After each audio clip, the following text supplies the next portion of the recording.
Good morning, everyone. A new CBS poll finds 69% of parents are concerned their children will get COVID in school. Cases are skyrocketing among children ages 12 to 17, up almost 1,400% since June. Meg Oliver visited a school with the Secretary of Education to learn about his plans for a safe school year. It's going to help everyone mentally. Jeremy Augusto and Nana Aquani want to go back to school. When I was in school, I felt safe. I felt like I was actually learning something. Both are vaccinated and play on the football team at Harry Truman High School in the Bronx. Secretary of Education Miguel Cardona recently visited their school to talk with student athletes about a safe return to the classroom and the field. We need our student leaders to say, don't be the reason you cancel my season. We know that for their, not only their academic needs, but their social and emotional well-being, they belong in the classroom. Is it safe to open full-time with the Delta variant? I wouldn't ask anyone to do something that I wouldn't do for my own children. My children are going back to school. I'm fortunate that my children are of the age where they can get vaccinated. And I know some parents will say, well, my children don't have the vaccine.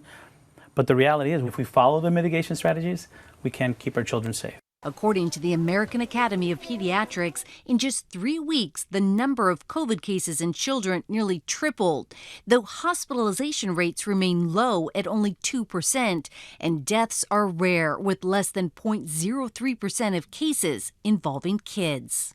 A little over 54% of 16 to 17-year-olds have received one dose of the vaccine, and among 12 to 15-year-olds, that number is 45%, the lowest vaccination rate for any age group. The football team at Harry Truman all plan to be fully vaccinated when school reopens in September.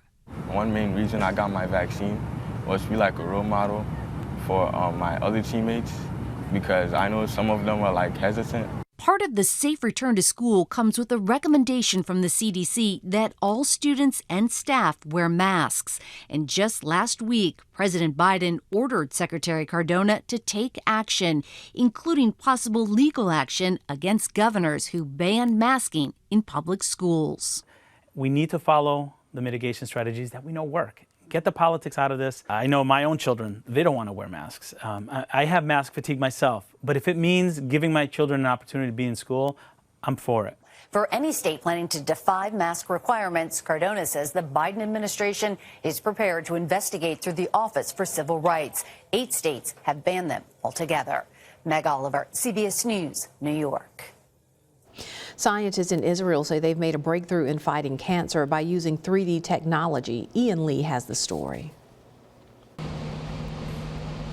This 3D bioprinter is literally creating cancer, and scientists hope it'll take the trial and error out of battling the disease. This is one of the hottest areas in research, in cancer research. Doctors start by taking a chunk of a tumor from a brain cancer patient to build a 3D model. We grow the cells in a gel that mimics the tissue of the brain much more accurately, and hence this translates to the behavior of the cancer cells. Using MRI or CT scans, scientists can create a replica of the patient's tumor. This is a bioprinter, meaning that we are using it to print tissues. The patient's blood is pumped through the printed tumor so researchers can test potential treatments before using them inside someone's body. After we finished 3D printing the model, we connect it to a perfusion system in order to perfuse drugs or cells inside the blood vessels. Scientists also say these models will let them experiment to find more effective treatments. New targets for new drugs, and also to screen for personalized therapy, to fit the therapies to the patient. The next step is to work directly with patients to see if these 3D models hold the key to killing cancer. Ian Lee, CBS News.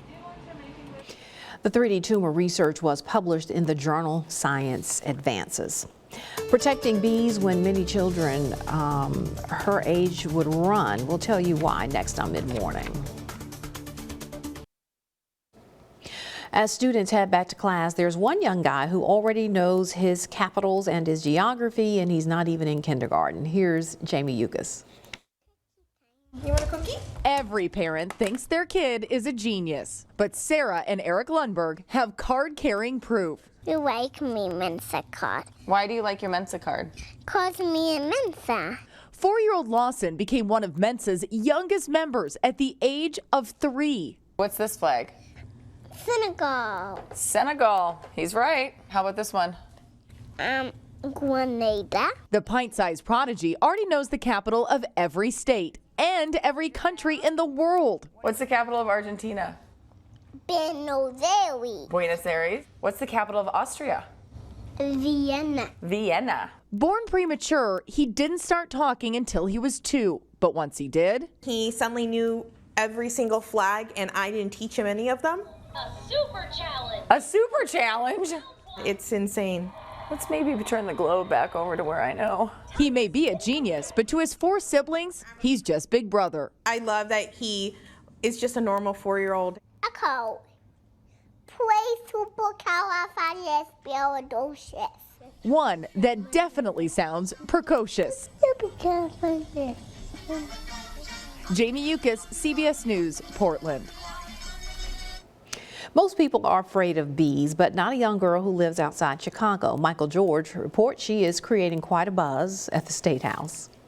Be super chilled. Scarlett Harper is fearless, especially when it comes to bees. Wow. This 11-year-old wants to get as close as she can. You're not afraid of them at all? No, I mean, you have to be respectful of them. When Scarlett learned the bees in her neighborhood were being wiped out by mosquito pesticides, she rallied to save them. Go make some phone calls, get some state reps on board. Let's do this. Calling state lawmakers and working with them to write a bill aimed at limiting the use of harmful chemicals. Bees are completely vital to humans. They pollinate a third of our food supply, and without them, we really can't survive. Not a lot of kids your age would go to the lengths that you're going to save bees. Instead of thinking of my age as a disadvantage, I try to use it as a tool. Because I'm a little bit younger, I can not get bogged down in what might go wrong. While the so-called bee bill started off strong, it's currently stalled, leaving Scarlett even more determined to fight. We're gonna win. You're not giving up? Not one bit. After all, every hive needs a queen. Michael George, CBS News, Winnetka, Illinois. Just when you least expect it, one man brings music outdoors. Mid-morning, we'll be right back. The CBS series A More Perfect Union aims to show that what unites us as Americans is far greater than what divides us, and we enjoy sharing these stories with you. While many concert halls remain closed because of the pandemic, one pianist is bringing music into the wild. One man is transforming the classical concert experience, starting with the perfect backdrop. Jan Crawford shows us how music in the great outdoors is even more timely in the era of COVID.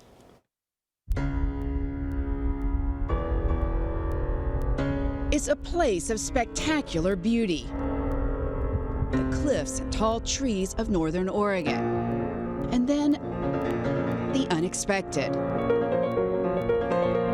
Floating through the air, the elegant melody of classical music. My mom and I were just saying, wouldn't it be cool if you could just have a piano and go anywhere? So that's what Hunter NOACK did, traveling across the Pacific Northwest, introducing classical music to new audiences in some wild places. I could do a show pretty much every day and be happy. He tows his piano all over this state on a flatbed trailer. It's really kind of an audacious thing that you're doing. Do people go, what?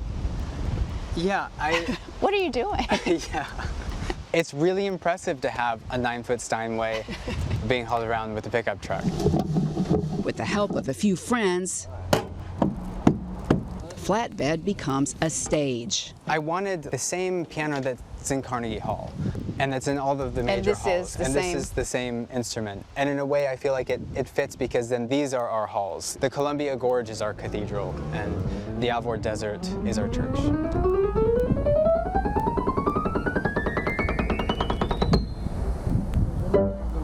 On this night, it's on a cliff jutting into the Columbia River. I mean, does it seem different playing here? It does. I mean, there are more distractions, but wind, of course. But you know, I love to just be able to close my eyes or between pieces, take a breath in, fresh air. I think it affects how I play. NOACK performs in the landscape, spaces with astounding natural beauty and rich history. You're taking this like beautiful music to places where people would not have access to it. Yeah. You know, we have the people that come from Portland and Eugene that are classical music lovers that get to explore these parts of the state that they otherwise might not. And then we have people that are coming to these places that are familiar to them. Places they go fishing, places they go camping. It gives people sort of a different lens through which to see this land that they know and love. He makes the surroundings part of the performance. This land is owned by the Native American Warm Springs tribe. And joining NOACK here is James Edmund Greeley. In this reimagined concert hall, NOACK hopes to remove the normal barriers to classical music.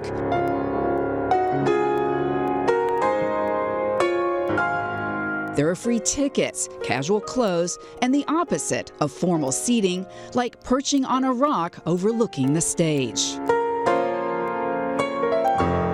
A third of his audience has never attended a classical music concert. But even those who have likely haven't done it like this, wearing wireless headphones to encourage wandering. With the music in your headphones, the music becomes a soundtrack to your experience in the landscape. NOACK is winning over the classical skeptics. I said to my friend if she had invited me to a classical music concert, I would have said, nah. But this was tremendous. And the outdoor averse. Well, she was a little bit hesitant at first, but she likes classical music, so. I am speechless, very speechless. There was nothing artificial here. It was all natural. Natural surroundings. Yes, indeed. It's a new community NOACK hopes to create each night. Out on the edge of nowhere. What do you hope they get out of it? I hope that they find little moments of magic. It's those little moments that draw out people's emotions, that like give them space to feel something and to notice the beauty around us. And even for an hour, wander wherever they want is something totally worth doing. And they're finding that magical moment with people that they may think they have nothing in common with. Absolutely.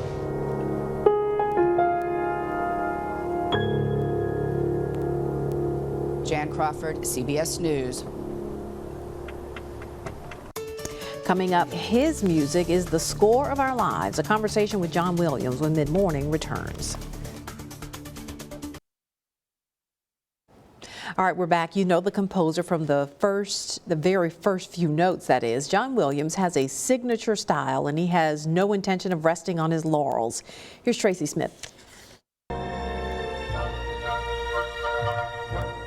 In the hills of western Massachusetts, the midsummer breeze carries the scent of honeysuckle and the sound of genius.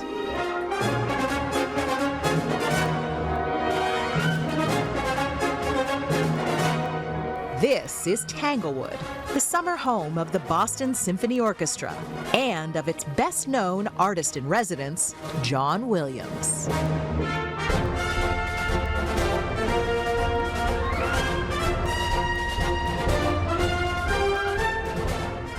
The maestro actually lives in Los Angeles, but he says Tanglewood is where he's done some of his best work. Its effect on me is very spiritual and very exciting, and I've written so much music here, so many films, scores in this place. Here? Right here. I come every summer. Can you drop some names, the scores that you wrote here? Star Wars films, Indiana Jones, and Schindler's List, Harry Potter, a great percentage of that work done physically here. And what astonishing work it is.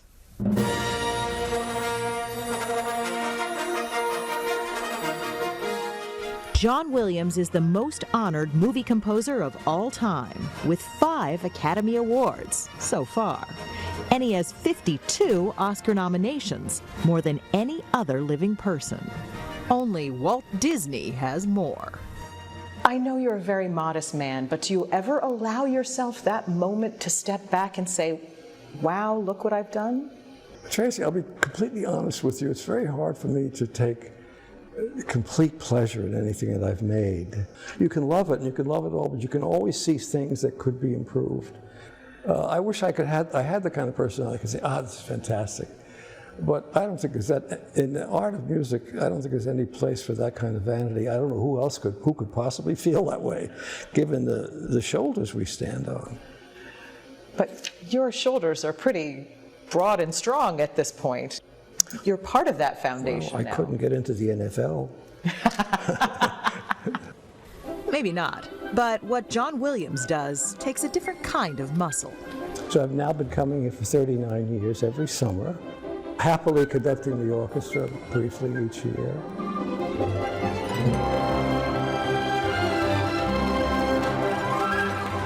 In fact, just a few nights ago, the 89-year-old maestro was back on the podium at Tanglewood.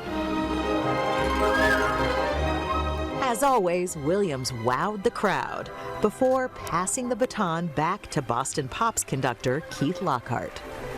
And it's a big part of my life, and the perfect antidote to the Hollywood activities that I do the rest of the year. So it keeps me maybe not young, but hopefully a little fresh. Fresh, indeed. In 2019, he reworked some of his movie music for violin, specifically her violin.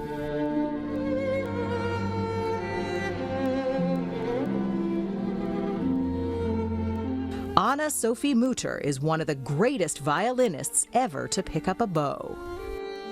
Watching you, you seem so, I mean, it's just like this music was made for you, but I'm wondering what's going through your head and heart as you're It's actually extremely emotional for me because as I know John's music since my childhood, then meeting the person behind the music and working together with this genius is an incredibly humbling and elevating experience. No, not at all. Of course, if you want an elevating experience, try listening to Hedwig's theme from the Harry Potter films, played on a Stradivarius.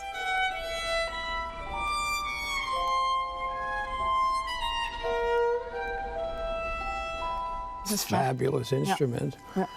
When you think about Strads, I mean, what is it, 300 or 400 years old? How old is it? No, it's born in 1710. 1710. With all of our technology and fussing around, this odd-looking little wooden box, you know, it has a shape. Who would imagine such a thing? No. And it cannot be improved upon.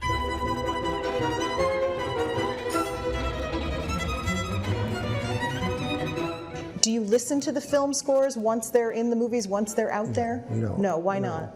Because I'm writing music all the time, Tracy, and therefore it's no comfort to listen to it. I don't listen to music very much. Particularly if you go to a dinner party, which I do rarely, and somebody has music on, I'm thinking, well, that's in D major, and oh my God, the F sharp was flat.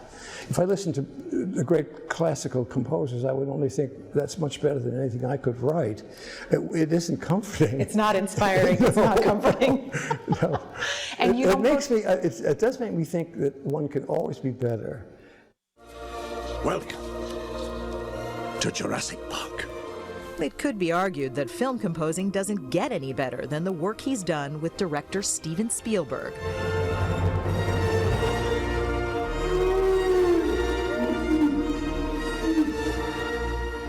To date, Williams has scored all but 3 of Spielberg's feature films, including 1993's Schindler's List. It's Hebrew from the Talmud. It says, whoever saves one life saves the world entire. When he first showed you Schindler's, what did you say? And I was like, I don't bawl, but I was choked up. And I said, Stephen, I just have to leave the room. And I went outside and walked around, collect myself, and back in to start the meeting. And this is just about verbatim. I said, Stephen, this is a great film, and you really need a better composer than I am for this film. And he said, I know, but they're all dead. That So I went on to become the live composer. Like the movie, the musical score is itself a classic, telling the story as no words ever could.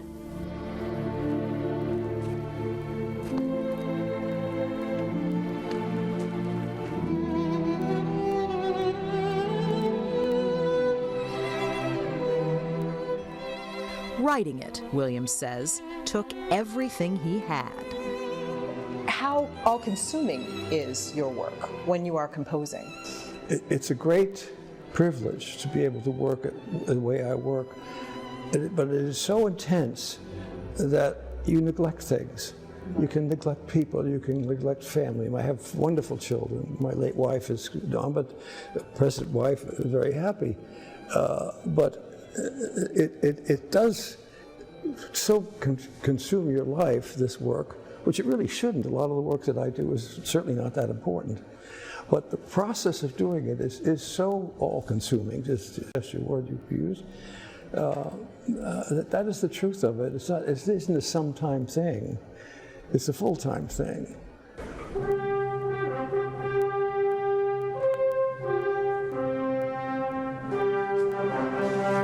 This is so cool. It's just...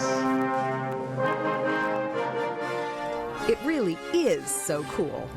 Right now, the maestro has a few other projects in the works, and he might not appear on stage as often as he or his fans might want. But somehow, when John Williams is conducting, the music you've heard 1,000 times can suddenly give you goosebumps again. And we'll be right back to wrap things up. Stay with us. All right, be sure you stay connected with us. We love to hear from you. We're on social media. You can always send us an email. We'll see you back here next time.